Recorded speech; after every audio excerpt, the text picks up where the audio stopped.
कोई सत्ता नहीं है, लेकिन सच सच सदैव एक रहेगा। सच कभी दूसरा नहीं हो सकता, दो नहीं हो सकते। सच तो एक ही रहेगा, झूठ तो रोज बदलेगा, रोज रूप बदलेगा। तो ये जो बदलता हुआ रूप है इस संसार का, इस शरीर का भी बदलता हुआ रूप है। एक दिन ये शरीर नन्ना मुन्ना बालक था, अपने पैरों पर भी नहीं चल पा रहा था, खड़ा नहीं हो पा रहा था, बैठ नहीं पा रहा था। एक दिन ये शरीर दौड़ रहा था, उछल रहा था, कूद रहा था, मचल रहा था। और वही शरीर आज उठने बैठने में भी दिक्कत हो रही है, आज चलने में भी दिक्कत हो रही है। शरीर तो वही था, लेकिन हर क्षण जो बदल रहा है वह सच नहीं है, उसकी सत्ता नहीं है।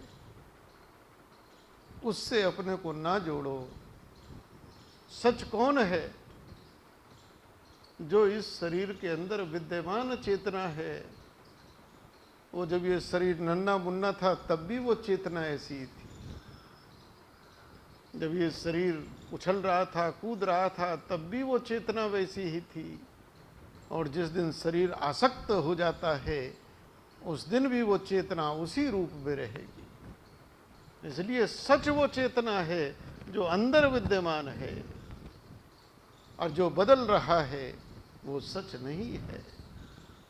भागवत आखिर है क्या? भागवत कोई मनोरंजन की चीज नहीं है। भागवत मनोरंजन की चीज नहीं है। श्रीमद् भागवत इस सृष्टि का प्रथम ज्ञान का अध्याय है।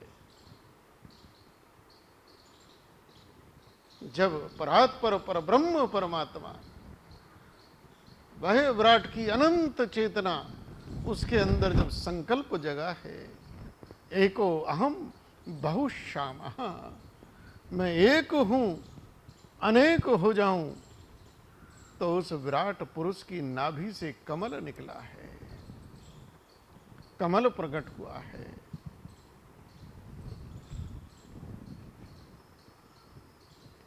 उस कमल से ब्रह्मा पैदा हुए,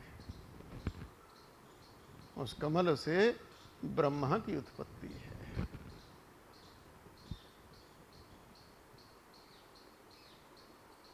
और ब्रह्मा जी ने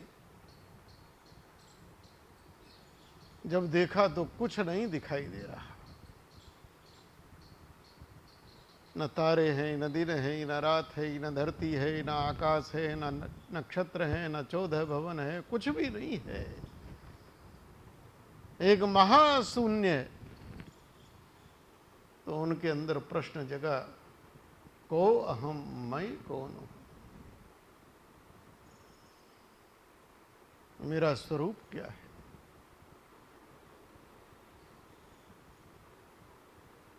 तो तपस्या में लीन हो गए। कहते हैं कि उसी समय एक केतकी की बूंद उस कमल पर गिरी, टप से आवाज हुई, तो ब्रह्मा को लगा तप, अर्थात तप करना चाहिए। और जब तपस्या की है तो सृष्टि के देव जो नियंता हैं, करता हैं, हरता हैं, भरता हैं, उत्पत्ति स्थिति और लय जो इस सृष्टि की करते हैं, ऐसे परात्पर पर ब्रह्म परमात्मा हंस रूप में ब्रह्मा जी के सामने प्रकट होते हैं। ब्रह्मा जी उनको प्रणाम करते हैं, और तब भगवान ने हंस रूप में श्रीमद् भागवत का जो ज्ञान है वो स्वयं परात्पर पर ब्रह्म परमात्मा ने ब्रह्मा जी को दिया है, हंस रूप में दिया है। 4 श्लोकों में श्रीमद् भागवत का ज्ञान परात्पर पर ब्रह्म परमात्मा ने ब्रह्मा जी को कराया है। लेकिन किस रूप में? हंस रूप में। हंस की विशेषता क्या है? दूध और पानी आप अलग नहीं कर सकते, लेकिन हंस के सामने रख दो, पानी छोड़ देगा, दूध पी जाएगा। हंस की विशेषता है। हंस की विशेषता क्या है कि दूध दूध हंस पी जाएगा और पानी को, और ये विशेषता हंस की होती है। इसलिए हमारे यहाँ साधु संत महापुरुषों को भी हंस कहा गया है।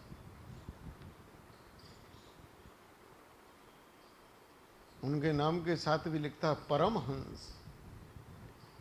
संतों को हंस कहा गया। क्यों? क्योंकि संतों की भी यही विशेषता है। और साधु संत होते कौन हैं? वही होते हैं जो हंस होते हैं, जिनकी वृत्ति हंस वृत्ति है। कबीरदास जी ने कहा कि साधो ऐसा चाहिए, जैसा सूप सुहा, सार सार को गही रहे और थोता दे।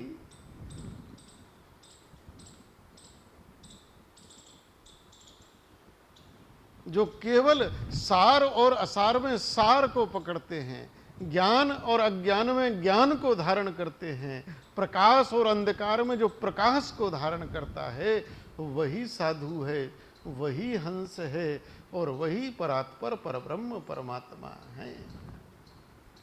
तो 4 श्लोकों में श्रीमद् भागवत गीता, भागवत का ज्ञान सृष्टि के आरंभ में, अभी सृष्टि की उत्पत्ति नहीं हुई, अभी तो केवल ब्रह्मा जी की उत्पत्ति हुई है।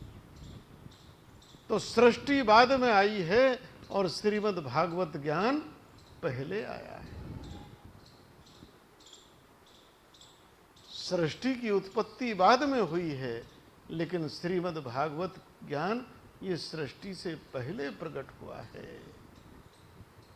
और पहले इसीलिए हुआ कि कहीं ऐसा ना हो कि सृष्टि में जीव ज्ञान से वंचित रह जाए, ज्ञान की उत्पत्ति ना होकर जीव अज्ञान की उत्पत्ति हो जाए, तो सृष्टि का जो हेतु परमात्मा का है वह हेतु ही मिट जाएगा।